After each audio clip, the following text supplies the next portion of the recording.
आज मेरे चैनल का तीसरा दिन है और आज से लेकर 30 दिनों के अंदर हम लोग इस चैनल में कंप्लीट करने वाले हैं 1K सब्सक्राइबर। तो प्लीज सपोर्ट मी। और आज बहुत ज्यादा ठंड पड़ी है, इसलिए सुबह नींद खुलने में थोड़ा सा टाइम लग गया। और जब सुबह 7 बजे मैं बाहर निकला हूँ तो चारों तरफ फॉग के कारण पूरा अंधेरा छा गया है। और मैं लेट होने के कारण मेरा पापा सुबह सुबह दुकान खोल के बैठा है और पापा आके दुकान के अंदर झाड़ू लगा दिया और बाहर कुछ कचरा था, मेरे पास आके उसे साफ कर रहा हूँ। और झाड़ू लगाने के बाद मैं आके अपना कुर्सी में बैठ जाता हूँ। और आज की जो वहनी का कस्टमर है वो तो पापा ने छोड़ दिया, इसलिए आज जो मेरा फर्स्ट कस्टमर होगा उसे हम लोग गिफ्ट देंगे। और आज की जो फर्स्ट कस्टमर होगा उसे हमें डब्बे वाला च्युइंग गम देंगे। और आज की मेरा जो फर्स्ट कस्टमर है वो मेरा भतीजा है, वो 5 रुपया लेके आते हैं, आके चिप्स लेते हैं। और उसके साथ एक और बच्चा है, इसलिए हम उस दोनों बच्चों को डब्बा वाला च्युइंग गम दे दिया। और उन लोगों को जाने के बाद मेरा दोस्त आया, वो सुबह सुबह काम पे निकल रहा है तो मेरे पास आके एक पैकेट फ्लेक ले जा रहा है और फ्लेक लेके दोस्त वापस चला गया है। और दोस्त जाने के कुछ देर बाद एक कस्टमर आया है और वो कस्टमर लड़की था, इसलिए वीडियो नहीं बनाया मैं उसका। और उस लड़की का सामान देते समय दुकान के अंदर बहुत सारे सामान बिखर चुका है, जो कि अभी मैं साफ कर रहा हूँ। और सब कुछ साफ करने के बाद मैं दुकान में अकेला बैठा था, उस टाइम एक बच्चा आया और वो आके बोल रहा है गिरीश का सुनने का गाना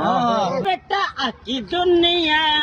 तो आज की वीडियो यहीं पे खत्म करते हैं, मिलते हैं नेक्स्ट डे नेक्स्ट वीडियो के साथ। तब तक के लिए खुदा हाफिज।